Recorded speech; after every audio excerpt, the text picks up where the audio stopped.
بسم اللہ الرحمن الرحیم۔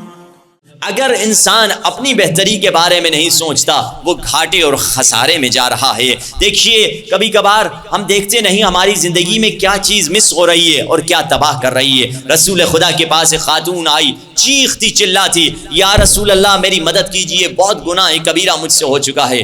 رسول اللہ فرماتے ہیں کیا گناہ تم سے ہو چکا ہے؟ یا رسول اللہ میری معافی ہو سکتی ہے؟ کیا گناہ ہوا ہے؟ یا رسول اللہ زنا جیسا گناہ کبیرہ میں نے کر دیا، اور اس گناہ کبیرہ کے بعد جو بچہ پیدا ہوا اس بچے کو میں نے قتل کر دیا، اور اس بچے کو میں نے سرکے میں ملا دیا تاکہ گل سڑ جائے، اور وہ سرکہ لوگوں کو میں نے بیچ دیا۔ 3 گناہ نے کبیرہ، زنا الگ سے کیا، قتل الگ سے کیا، اور لوگوں کو حرام الگ سے کھلایا۔ یا رسول اللہ میری معافی ہو سکتی ہے؟ رسول اللہ نے فرمایا اس سے پہلے کہ میں تمہیں بتاؤں کہ تمہاری معافی ہو سکتی یا نہیں، پہلے میں تمہیں بتا دوں کہ تم نے یہ گناہ کیا کیوں۔ ذرا گناہ کے ڈائیگنوز کا طریقہ تمہیں بتا دوں، گناہ کی وجہ کیا تھی کہ تم نے اتنے زیادہ گناہ، ایک کے بعد دوسرا، دوسرے کے بعد تیسرا، اتنے سارے گناہ تم نے کیے کیوں؟ خاتون کہتی ہے یا رسول اللہ بتا دیجئے۔ رسول اللہ فرماتے ہیں انی ظننت انکی ترکتی صلاۃ العصر۔ رسول اللہ فرماتے ہیں کیا جانتی ہو تو نے اتنے گناہ کیوں کیے؟ کیونکہ فلاں موقع پر تو نے جان بوجھ کر نماز عصر کو ترک کر دیا تھا۔ ایک نماز عصر کو ترک کرنے کا نتیجہ یہ ہوا کہ اتنے گناہ کر دیے۔ اگر کوئی انسان جان بوجھ کر صبح کی نماز، کوئی سو آنکھ کھل بھی رہی ہے پھر بھی سو جا رہا ہے، بتائیے جس کی روٹین پہ نمازیں قضا ہوتی ہیں اس کا کیا حال ہوگا؟ تبھی تو فرمایا ان الصلاۃ تنہی عن الفحشاء والمنکر، نماز ہی وہی عبادت ہے جو تمہیں فحشا سے روکتی ہے، جو تمہیں برائی سے روکتی ہے۔ رسول اللہ کے پاس آ کے کہتے تھے یا رسول اللہ لڑکا صحیح نہیں ہے، ڈھنگ کا نہیں ہے، تمیز کا نہیں ہے۔ رسول اللہ پوچھتے تھے، کبھی کبھار کسی نے بتا دیا یا رسول اللہ نماز بھی پڑھتا ہے، پوچھا نماز بھی پڑھتا ہے؟ ہاں نماز پڑھتا ہے۔ پھر رسول اللہ فرماتے ہیں کوئی بات نہیں، لڑکا برا ہے ٹھیک ہے، یہ نماز ایک دن اسے ٹھیک کر لے گی۔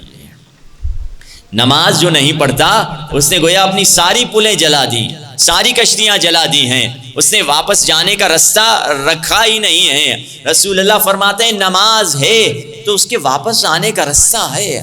اگر نماز زندگی میں ہے تو کوئی بھی مشکل ہو جائے، کوئی بھی پریشانی ہو جائے، نماز اس کو حل کر دے گی۔ آیت اللہ نخودکی بڑے ولی خدا گزرے ہیں، ان کے پاس ایک نوجوان آتا ہے، کہتا ہے قبلہ میری زندگی میں 3 ایسے تالے ہیں، 3 ایسی گرہیں ہیں، وہ تالے کھل نہیں رہے ہیں۔ کہا کیا مسئلہ ہے؟ میرا پہلا مسئلہ یا پہلا تالا یہ ہے کہ میری شادی نہیں ہو رہی، دوسرا مسئلہ یہ ہے کہ مجھے جاب نہیں مل رہی، تیسرا مسئلہ یہ ہے کہ میری ماں بیمار ہے، اور کوئی مسئلہ، اس نے 3 مسئلے بتائیں۔ تو آیت اللہ نخودکی وہ ولی خدا انہوں نے فرمایا تمہارے پہلے مسئلے کا حل یہ ہے کہ نماز کو وقت پہ ادا کرو، دوسرے مسئلے کا حل یہ ہے کہ نماز کو وقت پہ ادا کرو، تیسرے مسئلے کا حل یہ ہے کہ نماز کو وقت پہ ادا کرو۔ تو وہ شخص کہتا ہے قبلہ میرے 3 الگ الگ مسئلے تھے، آپ نے سلوشن ایک بتا دیا، آپ نے راہ حل ایک بتایا۔ انہوں نے فرمایا یہ نماز کو وقت پر ادا کرنا ایک ایسی چابی ہے جس سے سارے تالے کھل جاتے ہیں۔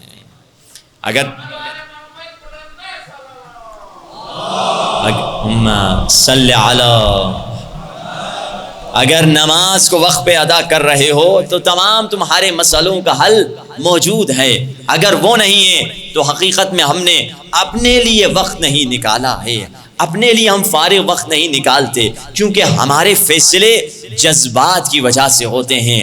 کربلا میں آپ نے سنا کتنے ایسے لوگ تھے جن میں پیسے کی محبت کا جذبہ تھا، وہ دولت کی وجہ سے حسین کے مقابلے میں آج آ گئے۔ کچھ لوگ حکومت کمانے کے لیے حسین کے مقابلے میں آ گئے۔ عجیب ہیں، دیکھیے کچھ لوگ جو جذبات سے فیصلہ کر کے عبادت کرتے ہیں ان کی عبادت کی بھی قیمت نہیں۔